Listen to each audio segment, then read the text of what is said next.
బతుకమ్మ పుట్టిందే బహుజనుల మధ్య, బతుకమ్మ పెరిగింది బహుజనుల మధ్య. బహుజనులంటే శ్రామిక వర్గాలు, బహుజనులంటే ఉత్పత్తి శక్తులు, బహుజనులంటే ఈ సమాజాన్ని ముందుకు నడిపించే నిర్మాతలు. వాళ్ళు చరిత్ర నిర్మాతలు.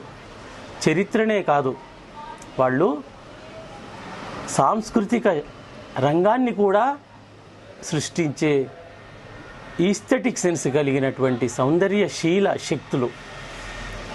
ప్రజలు మొరటుగా కనిపిస్తారు ఎక్కడ? పంట పొలాల్లో, ఉత్పత్తిలో. ఆ మొరటుతనం లేకపోతే సృష్టి జరగదు, ఉత్పత్తి జరగదు. ఒక ఉద్యమాన్ని ముందుకు తీసుకుపోవడంలో తన పాత్ర వహించిన బతుకమ్మ ఉద్యమానంతరం అది మిన్నకుండిపోయింది. అది పాలకవర్గం చేతిలో ఒక బందీ అయింది.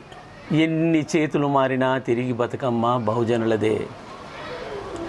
ఇప్పుడు ఈ బతుకమ్మ మరొక కొత్త ఆయుధమై, కొత్త రూపమై దానిని తనని తాను విముక్తం చేసుకొని బయటపడాలి అని ఆశిస్తున్నాం.